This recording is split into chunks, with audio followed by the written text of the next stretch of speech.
პრემიერ-მინისტრი ირაკლი ღარიბაშვილი და სპორტისა და ახალგაზრდობის საქმეთა მინისტრი ლევან ყიფიანი დღეს ახალგაზრდობის მეხუთე ფორუმს დაესწრნენ. საქართველოში მოქმედება 160-ზე მეტი ორგანიზაციის წევრმა, ხელისუფლების წარმომადგენლებს და სხვა დამთვალიერებელს მათი საქმიანობა გააცნეს.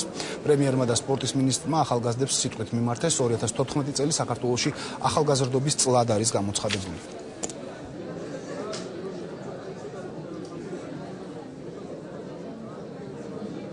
ჩემთვის იყო აღმოჩენა, რომ საქართველოში არსებობს 160 ახალგაზრდული ორგანიზაცია.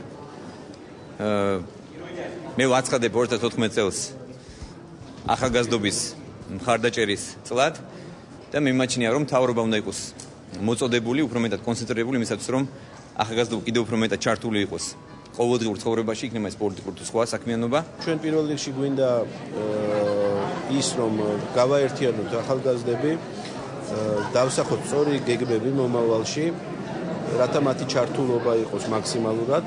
გავიგოთ ის პრობლემები, თუ რა აწუხებთ ახალგაზრდებს, ჩვენ გავაციანოთ ის განვლილი გზა ერთი წლის განმავლობაში, თუ რა გაკეთდა ახალგაზრდული მიმართულებით და მოვისმინოთ მათგან ასევე ის, თუ რა სურთ მათ მომავალში.